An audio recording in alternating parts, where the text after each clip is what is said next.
So hello friends, ఈ రోజు మనం ఎక్స్ప్లోర్ చేయబోతున్నాం అరకు వ్యాలీస్. అరకు అదొక అందమైన ప్రపంచం. ఎంతో మంది చూడాలని కూడా చూడలేని ఒక అపురూపమైన ప్రకృతి సౌందర్యం.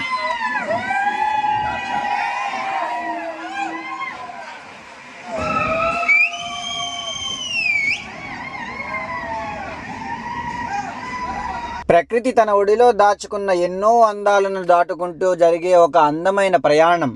ఎత్తైన కొండలు, లోతైన లోయలు, 50కి పైగా సొరంగాలు, ఎన్నో అందమైన జలపాతాలను దాటుకుంటూ జరిగే ఒక అందమైన ప్రయాణం. సో చూడండి ఫ్రెండ్స్, అరకు అనగానే జనరల్ గా చేసే మిస్టేక్ ఏంటంటే అందరూ, మీకు ఇక్కడ కనిపిస్తుంది కదా, ఈ ట్రైన్ లో ఏవైతే విండో బోగీస్ ఏవైతే ఉన్నాయి కదా, వీటిలో సీట్ కావాలని ఎక్కువ మంది కోరుకుంటా ఉంటారనమాట. సో ఆ స్క్రీన్ లోనే చూడాలి అనిపిస్తే ఇంకా అక్కడ దాకా వెళ్ళడం ఎందుకు, ఫోన్ స్క్రీన్ లోనే చూసుకుంటే సరిపోయింది కదా. సో నా సజెషన్ ఏంటంటే, జనరల్ టికెట్ ఒకటి తీసుకొని మీరు విండో సీట్ కానీ కొంచెం డేర్ ఉంటే కనుక గేట్ దగ్గర కానీ కూర్చొని ఆ వ్యూని మాత్రం ఎంజాయ్ చేసుకుంటూ వెళ్తుంటే ఒక్కొక్క వ్యూ ఎలా ఉంటుంది అంటే మిస్మరైజింగ్ మూమెంట్స్ అనమాట. ఒక్కొక్కటి అసలు మీరు మర్చిపోలేరు, అంత బాగుంటుంది అనమాట మూమెంట్, ఒక్కో మూమెంట్. సో అలా ఎవరైనా ఎంజాయ్ చేసిన వాళ్ళు ఎవరైనా ఉంటే కనుక కామెంట్ పెట్టండి కింద. సో ప్రస్తుతానికి మనం ట్రైబల్ మ్యూజియం అంటే గిరిజనుల నివాసం ఎలా ఉంటుంది అనేది 3D వ్యూలో అయితే చూపించడానికి అయితే మనం మ్యూజియం దగ్గరికి అయితే వచ్చాము. సో లోపలికైతే వెళ్తున్నాం, టికెట్ అయితే తీసుకున్నాం అనమాట. ప్రైస్ వచ్చేసి 60 రూపీస్ పర్ పర్సన్ పడింది అనమాట టికెట్ వచ్చేసి. సో లోపలికి ఎంటర్ అవ్వగానే ఎంట్రన్స్లో వచ్చేసి మనకి ఇక్కడ సెల్ఫ్ బోటింగ్ అనమాట. అంటే చిన్న కొంచెం ఎంటర్టైన్మెంట్ కోసం అంటే సెల్ఫ్ బోటింగ్ అట్లా బోట్స్ అవి ఉన్నాయి. సో ఇది వచ్చేసి మ్యూజియం ఏరియా అనమాట మొత్తం. సో ఇంకా పైన వచ్చేసి సైకిల్ రోప్వే అయితే కూడా ఉందన్నమాట. మనోడు సైక్లింగ్ చేస్తున్నాడు.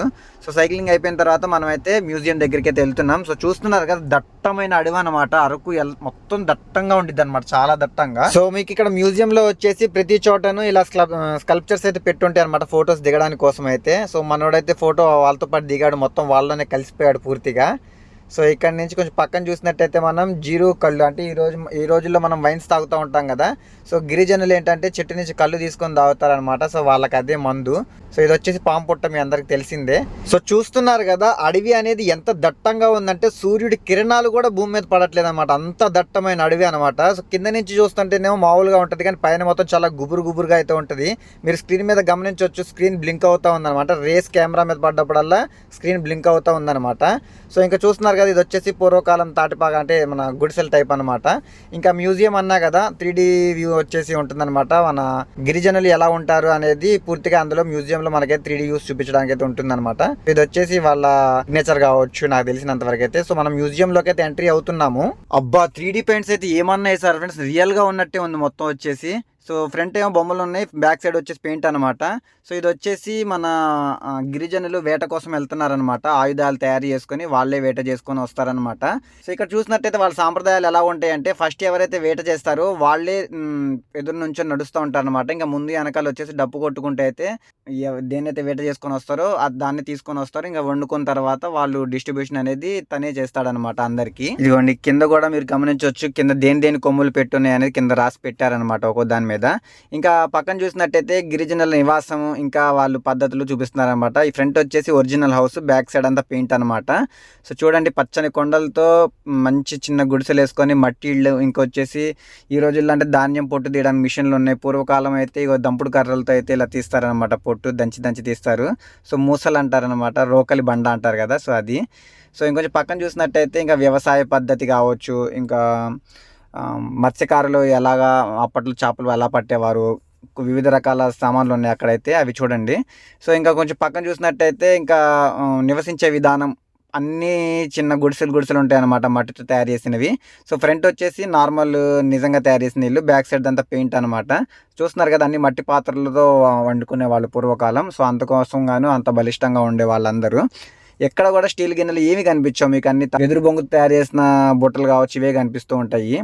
సో ఇంకా పక్కన చూసినట్టయితే మనమంటే ఈ రోజుల్లో ఆ దేవుడు ఈ దేవుడు అని అనుకుంటా ఉంటాం అనమాట. సో ఇక్కడ గిరిజనులు గమనించినట్టయితే మీరు, ప్రకృతి వాళ్ళకి ఏ విధంగా అయితే సహాయపడుతుందో వాళ్ళు తిరిగి ప్రకృతిని అదే విధంగా అయితే గౌరవిస్తారనమాట.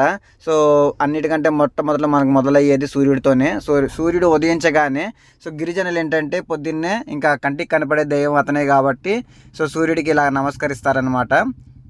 సో సూర్యుని నమస్కరించుకొని పూజా విధానాలు చేసుకున్న తర్వాత అయితే మిగతా పనులు స్టార్ట్ చేస్తారనమాట.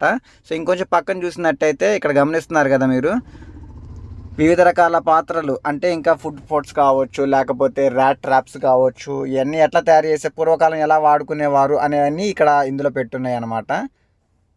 సో ఇంకొంచెం పక్కన చూసినట్టయితే మీకు ఈ రోజుల్లో ఇవి ఏంటివి అనేది ఎవ్వరికీ కూడా తెలియదు అనమాట. నాకు కూడా తెలియదు ఇంక్లూడ్, ఇందులో కొన్ని మాత్రమే తెలుసు. సో ఈ రోజుల్లో గిన్నెలు ఇట్లా అవన్నీ ఉంటాయి కదా, ఆ రోజుల్లో చెక్కతో తయారు చేసినవి కావచ్చు, వెదురు బొంగుతో తయారు చేసినవి కావచ్చు, అన్నీ ఇలాగ ఉండేవన్నమాట పాత్రలు ఇవన్నీ. సో అన్నీ ఒక్కోటి ఇలాగున్నాయి.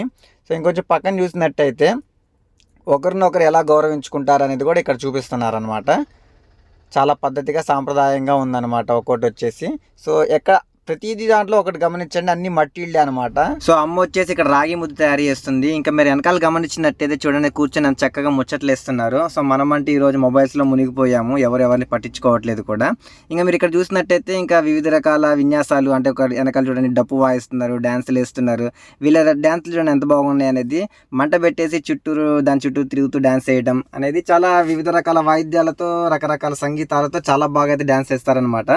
సో ఇంకా మీరు ఇంకా చూసినట్టయితే ఆదివాసీల యొక్క దేవాలయం అంటే వాళ్ళ గిరిజనులు దేవుడు ఎలా పూజిస్తారనేది ఇక్కడ వాళ్ళ దేవాలయం అయితే చూపిస్తారనమాట. సో చూడండి పచ్చని కొండలు, పచ్చని చెట్లతో అయితే ఒక పెయింటింగ్ అయితే వేయడం అయితే జరిగింది. ప్రకృతిని దేవుడిగా భావించి ఒక ఆకారాన్ని సృష్టించి అయితే పూజలు అయితే చేసుకోవడం అయితే జరుగుతుంది అనమాట అక్కడ. సో మీరు ఇక్కడ గమనించినట్టయితే ఇంకా మష్రూమ్స్ అంటే వీళ్ళని కొండలోళ్ళు ఏదో అంటారనమాట. సో మేము మా తరపుతో కొండలోళ్ళు అంటారనమాట. సో కొండల మీద అట్లా అడవుల్లో పెరిగే పండ్లు కావచ్చు, కాయలు కావచ్చు, వివిధ రకాల ఔషధాలు కావచ్చు, ఏవైనా కానీ చెట్లు బెర్రలు కావచ్చు అన్నీ తీసుకొని వస్తారనమాట.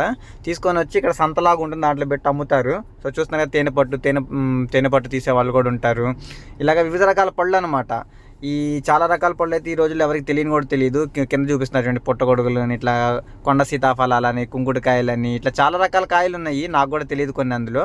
సో తీసుకొచ్చి అన్నింటినీ వాటిని ఏం చేస్తారంటే ఊర్లో ఒక సెంటర్లో కానివ్వండి, ఊరు బయట కానివ్వండి, ఇట్లా సంతలాగా పెడతారనమాట. సంత అంటే ఒక మార్కెట్ టైప్లో పెడతారు. సో వీళ్ళ మార్కెటింగ్ పని ఎట్లా ఉండిద్దంటే మా దగ్గర ఎవరి దగ్గర ఏదైతే ఎక్కువ ఉంటుందో, ఎవరి దగ్గర ఏదైతే తక్కువ ఉంటుందో అది అదలా బదిలీ, అంటే నా దగ్గర ఉంది నీకు ఇచ్చి, నీ దగ్గర నుంచి నేను తీసుకొని ఇలా ఇచ్చిపుచ్చుకోవడాలు చేస్తూ ఉంటారనమాట. ఎందుకంటే అప్పట్లో వాళ్ళ దగ్గర డబ్బులు అవి ఉండేవి కాదు కదా. సో ఇలా ఇచ్చిపుచ్చుకోవడాలు చేస్తూ ఉంటారనమాట. ఇంకా మీరు ఇక్కడ చూసినట్టయితే గ్రామీణ వ్యవసాయ పద్ధతి ఎలాగుంటుంది అనేది కూడా ఇక్కడ వివరంగా చూపిస్తున్నారనమాట. సో చూస్తున్నారు కదా ఎలా దున్నుకునే వాళ్ళు, ఎలా చేసేవాళ్ళు అనేది ఇక్కడ వివరంగా అయితే చూపించడం అయితే జరుగుతుందనమాట. నాగలి ఇవన్నీ పూర్వకాలపు వస్తువులు చూపిస్తున్నారనమాట. పల్లెటూరు వాళ్ళకైతే తెలిసి ఉంటాయి బాగా వీటి గురించి. ఇంకా ఇక్కడ మీరు గమనించినట్టయితే తాళ్లతోటి అంటే ఇవి ఒక రకమైన గడ్డితో తయారు చేయబడే తాళ్ళు అనమాట. సో ఆ గడ్డి పేరు గుర్తు రావట్లేదు నాకు. ఇంకా వెదురు బొంగులతో తయారు చేసే చాట్లు కావచ్చు, ఇవన్నీ ఇట్లా ఇంట్లో తయారు చేసుకుంటారు వాళ్ళు. సో అవి చూపిస్తున్నారు. సో ఇంకొచ్చేసి తాళ్లతోటి నొలక మంచాలు కావచ్చు, పూర్వకాలం ఇలా సామాన్లు ఎలా మోసేవాళ్ళు అని ఇక్కడ చూపిస్తున్నారు వివరంగా. ఇంకా నాకు అన్నిటికంటే చాలా బాగా నచ్చింది ఏంటంటే వీళ్ళ పెళ్లి అనమాట. సో చూడండి ఎంత బాగా చేస్తున్నారు, కొంచెం ప్లేస్ లోనే చాలా చాలా అందంగా ఉందన్నమాట. సో వీడియోలు ఎంత ఎక్కువ అవుతుంది. సో మళ్ళీ పార్ట్ 2లో అయితే కలుద్దాం.